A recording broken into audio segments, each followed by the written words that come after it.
Can't lose a game like that against that team, though. So that's going to hurt for a while. And there he is, the crybaby himself. It's WoodwardSports.com. My name is Stick, filling in for Ryan Ermanni today. That is Braylon Edwards, Tom Manzaway with us, along with JB and Fletch. You know what, Aaron Rodgers? Funny part is, you guys are that team. You're the team on a 5-game losing streak.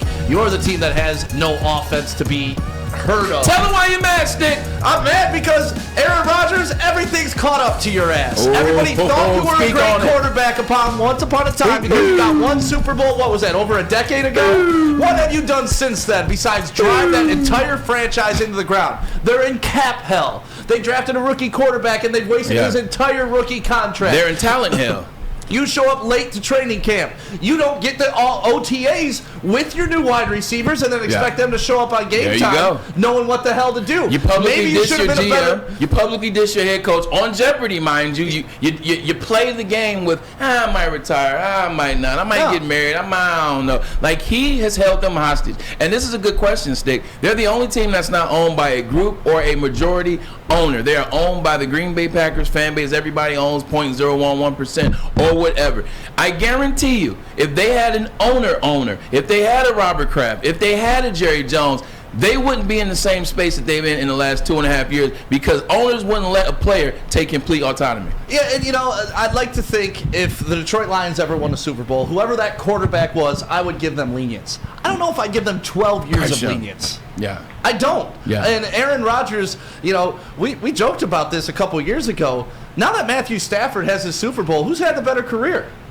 Matthew Stafford, arguably, he's played on a worse team, put up better stats, and did it without any help. Then he went to another team. He got the same amount of Super Bowls as Aaron Rodgers now. Like, Aaron Rodgers' career went from him arguably being a top 5 guy, mid. Now he's mid-pack, maybe 15, maybe. Aaron Rodgers still got 4 MVPs. No, let's not sleep. He's put me to sleep. His players put me to sleep. Thank you. 100%. Now, I'm not going to say. You can't talk on quarterback greatness. I'm not going to sit up here. You bash Brady. I'm not going to sit up here and diss the individualism of Aaron Rodgers. But in terms of team game, you're 100% right. He won a Super Bowl. It was 12 years ago. When he gets to the dance, he gets to the NFC Championship. He can't close the deal, whether it's at Green Bay, whether it's wherever. Hasn't been able to close the deal. Now, in terms of his comments and saying you can't lose that team, well, I don't mind that comment from the standpoint. The Lions are 1-6 going into that game. The Lions were 3-13-1 last year.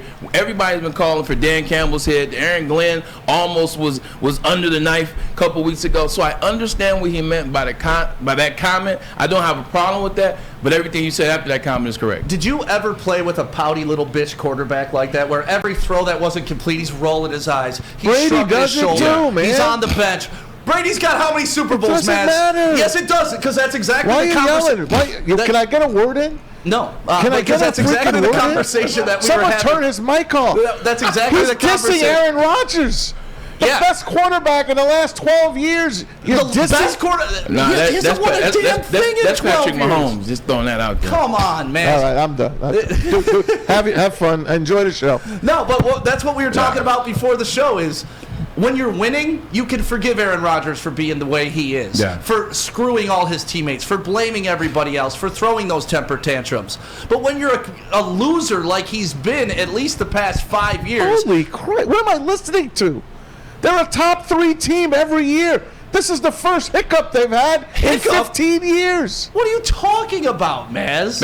Are you here today? They were 7. Are you on the same planet as me? Do you really think Aaron Rodgers is still good? Of course he is. He's having a down few weeks. He's definitely he has nobody to throw to. Now I said, now you're sounding like Aaron Rodgers. It's a fact. Now I literally said that I was taking the gloves off and I was just going to talk about the Detroit Lions and what they did good. I wasn't going to talk about what Green Bay did and blah blah blah. But if you want to go there, I do have to drop knowledge. You can't have 7 drop passes by your wide receivers in a game in which you should win. You just can't have that happen. Aaron Rodgers had 7 drop passes, 3 were touchdowns, and the other ones were all first down. And how did he leave short though? And that's I was going there. Like, this isn't one of those games. Like, the one thing about this season so far is it's been the young wide receivers. It's been the lack of a running game. It's been bad defense by the Green Bay Packers. But it hasn't been Aaron Rodgers until yesterday. Yesterday, finally, it was not only his wide receivers, it was not only his defense,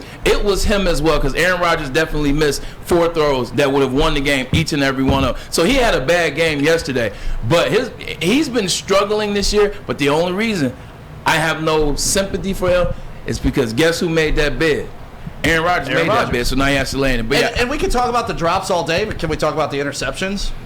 Yeah, I mean, how about a red zone interception at the 1 yard line? That's rookie stuff, Aaron Rodgers. And who are you going to blame that on? Yeah. Who's he going to cry and blame? That's all. I'm just so sick of this guy. And every play, mumbling to himself, like throwing, like, dude, shut up. Maybe show up to OTAs and help your young wide receivers. How do you know he's not just mad at himself, Stick? Huh? How do you know he's not mad at himself? Because of his post-game comments, because of, if you can't get the plays right, you don't need to be playing for this team. Well, that's funny, Aaron Rodgers. Look in the mirror, and then maybe we should be starting Jordan Love. Because you ain't making the plays. You're throwing interceptions. You're rolling out to your right and throwing it short down the field when you're wide. Even the play that Okudah got burnt on and they got the fumble on that they didn't quite recover. Yeah. That was a horrible throw. It just happened to be inside to where the wide receiver was able to fall and get. You hate Aaron Rodgers, don't you? I do. Yeah. Yeah, he's awful. He's an awful human being. He's an awful teammate. He's driven that franchise into the ground. And driven him into the ground.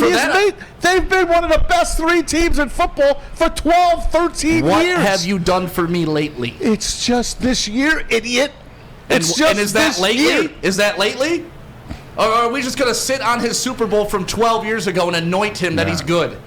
Maz, what I would say... You're out of line, man. Maz, what I would say to this is you need to take a little bias inside of it. You act like you're Aaron Rodgers' father or his agent. I will say this. I will push back on Stick saying that, he's not Aaron Rodgers. He is Aaron Rodgers. I've seen Aaron Rodgers still make some throws this year. I've seen him still put his team in positions to win, but there's been some struggle with the integrity and the chemistry of this team. And yesterday was the first day that he himself had a bad game. Now, if you want to talk about what Stick says in terms of driving them into the ground, for the last 2.5 years, Aaron Rodgers kind of had complete autonomy and control over this team. Whatever he's wanted to do, he's done. Whatever he's wanted to play with or dance with, he's done. Whoever he wanted to bring in, he's been able to bring in. Whoever he didn't want to bring in, they kept at bay. You look at Davante Adams, and everybody's like, well, one guy doesn't decide a team. Well, in this case, it does when it's the best wide receiver in the league, and we now live in a world where you got to have a wide receiver and a quarterback to make it happen. He had every chance to solidify and to keep Davante Adams. He had 2.5 years. Like, after he came back, like the whole time he was dancing around with retirement or doing Jeopardy, there's one person he should have been talking to, and that should have been Davante Adams. And we know for a fact that he wasn't talking to Davante Adams. I'm not defending what he's done. No. Because he's not been... Sounds like you're defending him a lot. No, and that's why I'm defending one of the greatest quarterbacks to ever lace up the and that's what I'm saying. cleats. He's no longer considered that. Okay. He's not. He has you. He's throwing to you. True. Alan Lazard is his number 1. Are you out of your mind? How many great wide receivers did Tom Brady have in New England? How much did you drink at Brass Rail? Please, how many great wide receivers did Tom Brady have in New England, besides Randy Moss that 1 year? Apples to oranges, though, because you look at what Belichick put in play for 20 years. So it's like you have a system. I thought Matt LaFleur was an offensive genius. Well, Matt LaFleur has the ability to – well, he has the privilege of playing with one of the best quarterbacks in the last 25 years in Aaron Rodgers. Then they had Davante Adams. They had Zadarius Smith. Part of these decisions, and I'm saying in terms of agreeing with you, they're allowed to keep Zadarius Smith if Aaron Rodgers wants to take the discount and the discount double check. So you see what I did there? They're allowed to keep Zadarius Smith. They're allowed to keep Davante Adams. Yep. They're allowed to draft certain different positions to help the franchise. But when you make it completely about yourself, when you make it about yourself, everything is about your bottom line, your dollar, what works for number 12, and not the other individuals on the team, in which it's supposed to be a team, like Bo Schemberger said. Then once it starts to unravel, see, when you're holding things together with Band-Aids and duct tape and glue and all that, and you're still out there, back-to-back MVPs, losing in the NFC Championship, we can forgive you and we can act like we can turn a blind eye to what's going on. But once that tape unravels, once that adhesive melts, and you start to see it, now it's like, you know what? I couldn't wait till he had a bad game, a bad season. All that, but this is what you get, and this is what you deserve. We stayed off you because you were 13-3. We stayed off you because you were 13-4. We stayed off you because you were back-to-back MVP. But now as it's unraveling, I'm not challenging his greatness. I'm not doing that. But I am telling you, all the things that he's done in the last 2.5 years, now you're starting to see him come to the light. Hey, he's reaping what he sowed. It's his fault. 100 million %. Yeah. He's reaping what he sowed. I guess you got to pay the devil sooner or later. So he's paying it now. What? Why are you giving this guy an out? Well, honestly. I'm not giving him an out. Yes, you are. I'm looking at You just- greatness two- over the two years. sentences ago, you told me he's one of the greatest of all time. He Now you're is. saying he's reaping what he sows. Yeah, this year. that's what you just What's said the the last matter 2 with years. you? You said the last 2 Why are years. you arguing with me? I'm not saying anything that's not the truth. Yes, you are. Lions fans getting after it over here, man. You're seeing it in the chat. Just You're give me seeing some it in the popcorn. WoodwardSports.com chat right now, too. Like, some people are saying, Maz, how are you defending this guy, but you bash on Brady? I mean, Brady has not done nothing bashing but throw on for Brady. 100,000 yards in his career.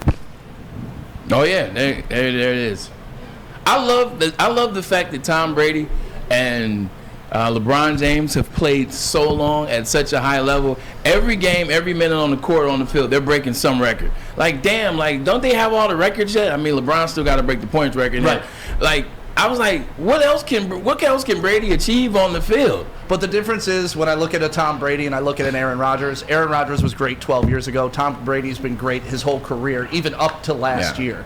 We can't have this conversation about what Brady's going through right now, even though there's people that are saying both of them are washed. Kurt Warner came out and said both of them are washed. Time to wrap it up. Talking about Brady as well. You know Yep. what? I love Kurt Warner. Kurt Warner usually plays from a standpoint of, just some cool rhetoric, never like slandering. Praise the Lord. Praise the Lord. You know that, but he needs to chill out on this because that last drive of Tom Brady was poetry in motion. Yeah. That last drive shows you why he's still Tom freaking Brady. But the Aaron Rodgers thing, Rams stink too. They do. They 100% 3-5 do. Rams. Except for Aaron Donald. Aaron Donald. That's the, it. The interesting thing about the Aaron Rodgers deal is this. For years, everybody has been calling him the greatest quarterback ever. Or then the rhetoric became, because as they were trying to start that narrative, well, Brady just went on ahead and won 3 more rings. So then it was like, okay, okay. So he's the best thrower of the football ever. And it was always this infatuation with Aaron Rodgers. And the only pushback I ever had to that conversation is the great ones. When you start talking about greatest of all time, when you start talking about GOAT or BOAT or Mount Rushmore, you know what all those guys in all those different sports, all those genres, all those positions have in common? It's championships. Yep. It's championships. And what did you do in the championship moment? And that was the one thing that always clouded me as it relates to Aaron Rodgers and me not being able to place him.